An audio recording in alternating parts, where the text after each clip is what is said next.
Welcome back to another Alvaro video. Now in today's video we're going to be watching a gameplay by Dish Soap.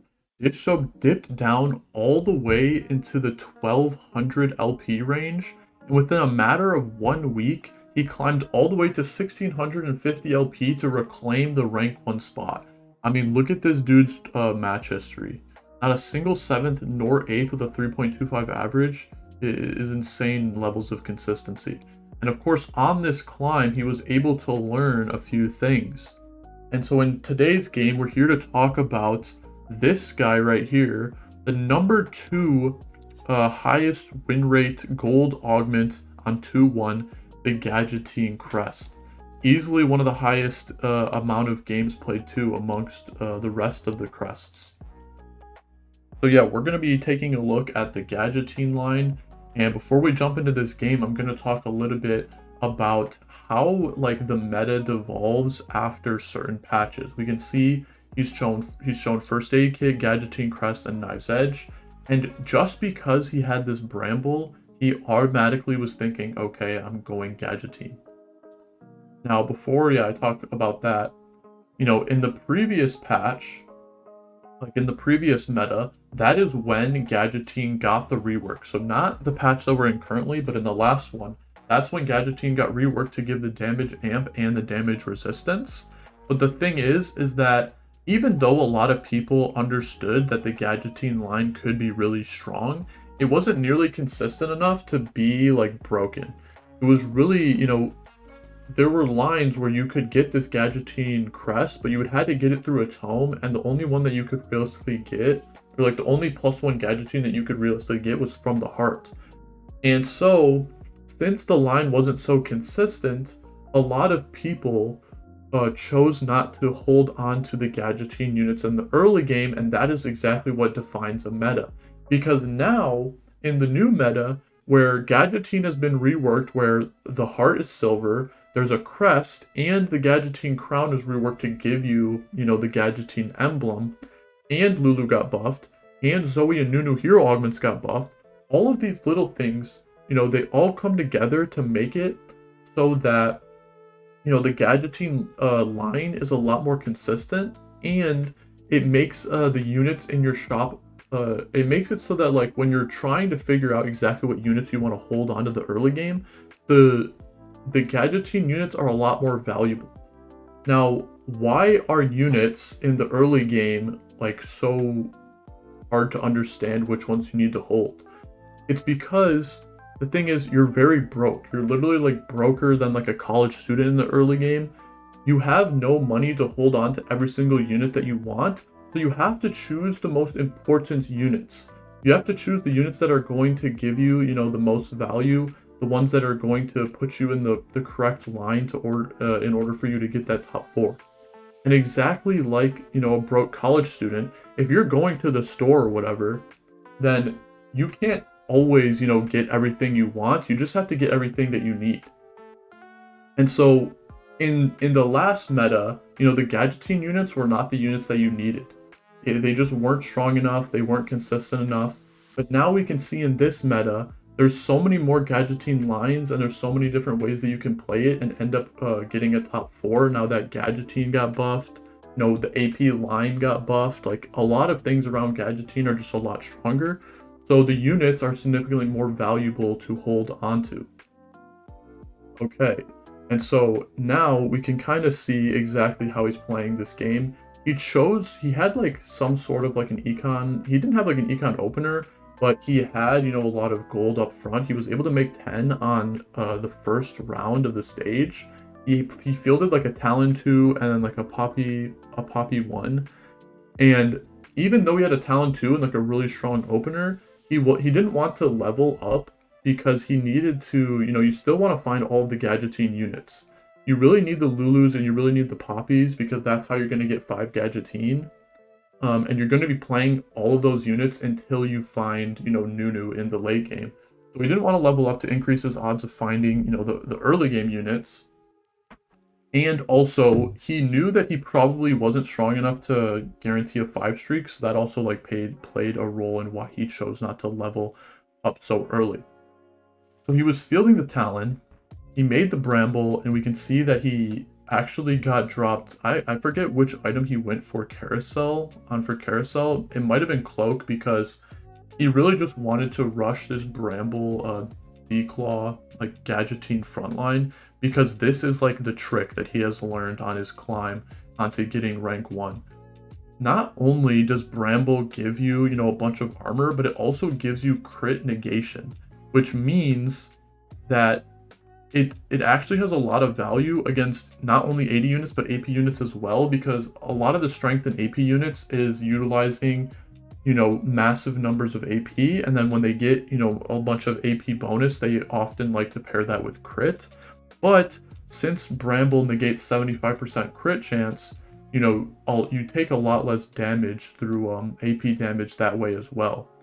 So you have the damage reduction that the Gadgettine emblem is giving you, paired with the Bramble crit negation, and then he was able to build this Dragon Claw, so he has like a bunch of armor, a bunch of MR, the Dragon Claw heals him up, the Bramble, you know, like I just said, pairs really well with just making sure that your unit can last a really long time. It makes it really hard for you to, you know, get like bursted down.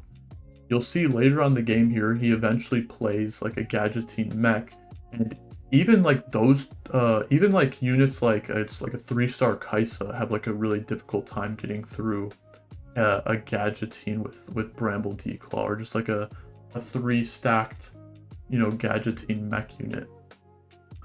And so he hasn't been, you know, completely winning out, but he hasn't been taking too much damage. He's still pretty healthy. He was holding on to those Wukongs because you can see that he transferred his items onto Wukong, and he's going to start to try and get these mech units so he can get, you know, Zoe. It's basically like Zoe carry, where you just try and stall for as long as possible, and then you just have this unkillable mech, and then, you know, the Zoe over time will just tick away at like every single unit.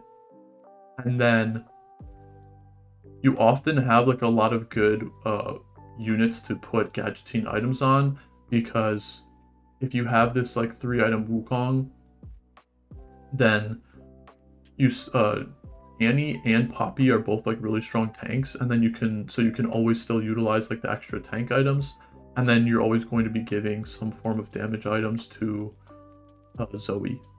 So the only really bad items in like for his board currently is basically like BT. Other than that, I think all the items are like can be utilized on every single unit. And let me tell you, this Gadgettine Titans item is ridiculous. That's like another part of like the Gadgettine buffs. I think they just didn't really like how Gadgettine RFC like functioned. It was like too weird, and it wasn't really good on any of the Gadgettine units. And they wanted items. They wanted to make sure that the items were both good on like a wide range of units, but especially with the Gadgettine units. But they also for sure wanted to make sure the new item that they added, the Gadgettine Titans, was like overtuned, because I think they want this Gadgettine line to be something that people consider playing. And this Gadgettine Titans is like ridiculous. Not only does it basically give you all the stats that a Titans gives you, plus more, because it has more stacks. Gadgettine stacks to like 25, and I mean the regular Titan stacks to 25, Gadgettine stacks to 30, but you also get attack speed, so it's like a Titans mixed with like a Ginsu. It's insane.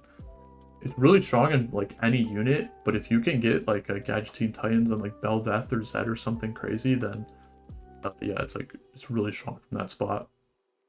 And so we can see here it's now 4-2, and his second augment was uplink. His third augment, he was able to just get, it was 4-4-5, and he just got shown the Nunu hero augment, and he just insta-clicks it, because now he doesn't have to play one of the worthless like Poppy or Lulus. And of course, you know, 3-item 5 Gadgettine Nunu is like ridiculous. Also, this Nunu hero augment that he selected just recently got buffed. It gives you AP up front for your whole team and AP over time.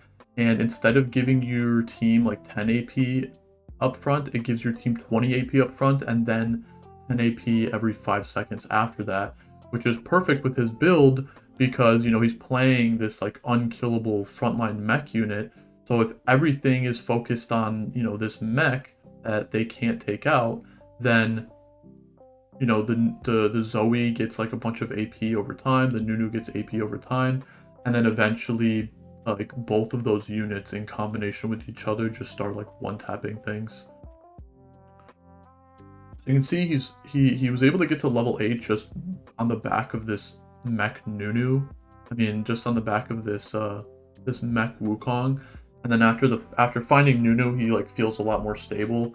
He doesn't think he needs to like roll any further. He almost got that Nunu pair there on Carousel when having a Nico, but he wasn't able to find it, or like it got taken at the last second. And he's now able to find this the set too, and he just sells the Wukong, transfers all the items. He doesn't lose out on any traits here because the Poppy still gives him Defender, so even though he has to play this Draven as one of his sack units, it doesn't really matter because I think Draven 2 has more health than Wukong 2 anyways if he's going to end up having to like sack one of the mech units. Yeah, he doesn't actually need one of those sacks for like the traits. And you can see that, you know, this Zoe plus Set plus Nunu combination, you know, there's too many threats. This Nunu, he went for you know, the Nunu was on the Carousel, but there's a good chance he might have not even went for it because he had a sword slammed on Nunu and he wanted to like make a healing item. So he was always going to go for either Cloak or Rod so he could make BT or Gunblade. And so he got that Gunblade, and like Nunu with healing is so busted because he heals like he deals more damage over time, right? And he heals more based on how much damage he deals.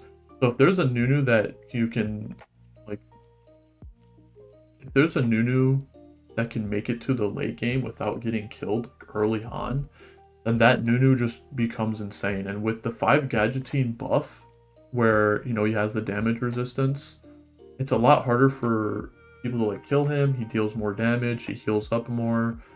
You know, it just kind of spirals out of control. And because he has the Contagious Laughter Hero augment, you'll see that he often puts like several healing items on Nunu whenever he's shown like multiple Gadgettine items.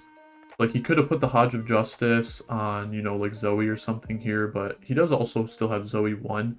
By the way, after hitting this set 2 and this Nunu 1 and having 5, like just basically having this setup, even with how many 1-star units he has, he was like very comfortable in saying like, okay, I don't even need to roll and I'm going to level 9. And he hit that like so long ago, right? I mean, I think even with the Wukong, just after hitting the Nunu alone, I think he was comfortable with not having to roll that much and just going level 9. And then after he hit the set 2, like that's when he just knew that he was stable enough and he literally just did not need to roll a single time. I mean, if you look at the value of his board versus other boards in the field, you know, he does have the set 2, but basically every single other one of his units is 1-starred. He has a set 2, he has a Jax 2, and he has a Poppy 2. And that's it. Literally the rest of his board is 1-starred. 1-star Nunu, 1-star Alistar, 1-star Annie, 1-star Zoe. And somehow, like, his board is still just, like, ridiculous. Now, this Zoe is definitely not, like, a damage build. And the reason why he's comfortable going level 9 after just hitting this Nunu is because he knows that the Nunu is going to clean up everything.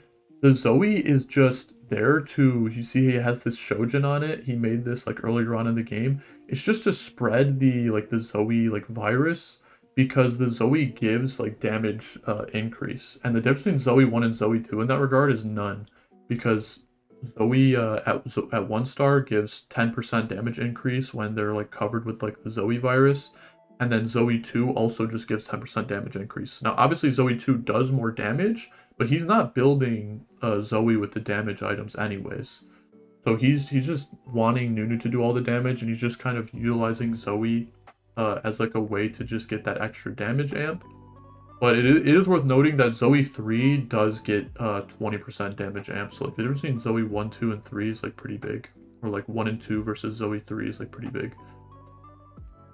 But, of course, we can see that he's now level 9.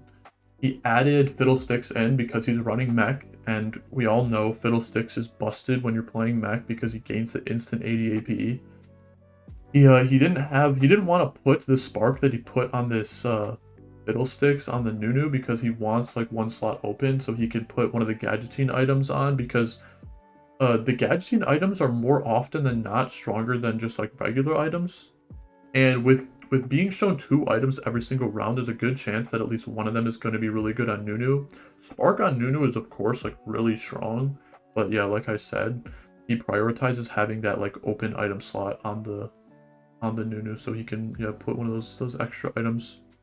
Like if you just compare them 1-to-1, all the Gadgetzine items I think are like all better than the rest. I think the only one that isn't like that insane is like Gadgetzine Shojin. It's basically the same thing, but the Gadgetzine Shojin gives you some more starting mana, so it lets you cast earlier, which is really strong.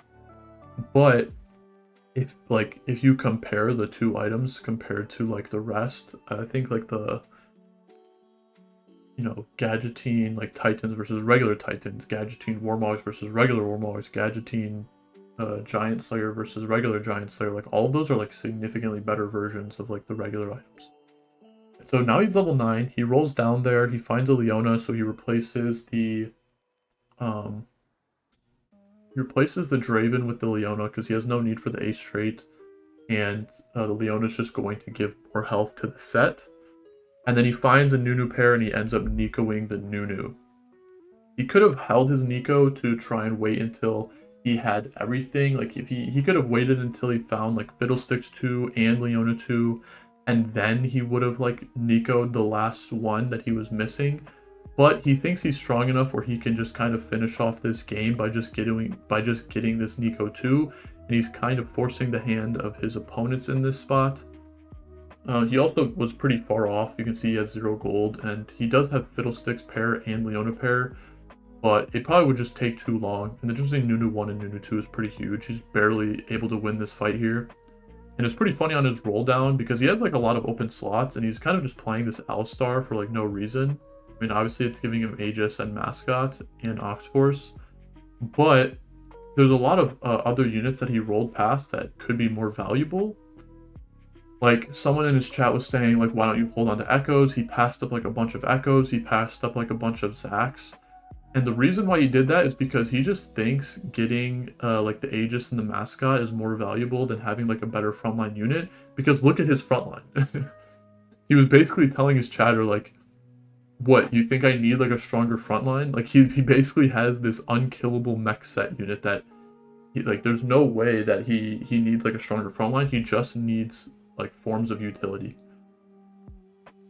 And so Setsuko just rolls down here to try and hit a Aphelios 3. He misses, and then he just forfeits, and Dish Soap ends up winning that game. So yeah, pretty crazy tech there. It's not like that much of a tech, and I think a lot of people knew about it before. Like in the previous patch, I think a lot of people considered it to be strong, but like I said, the meta shifts. A lot more people are holding onto the Gadgetzine units in the early game. What does that mean? That means a lot more people are going to be able to like play the line later in the game because of how much more consistent it is, because of how many more ways that you can get the Gadgetzine crest. And so yeah, if you have a Gadgetzine opener and a Gadgetzine crest, try this out. Hopefully you learned something from this video. Like the video if you liked it, and I'll see you in the next one.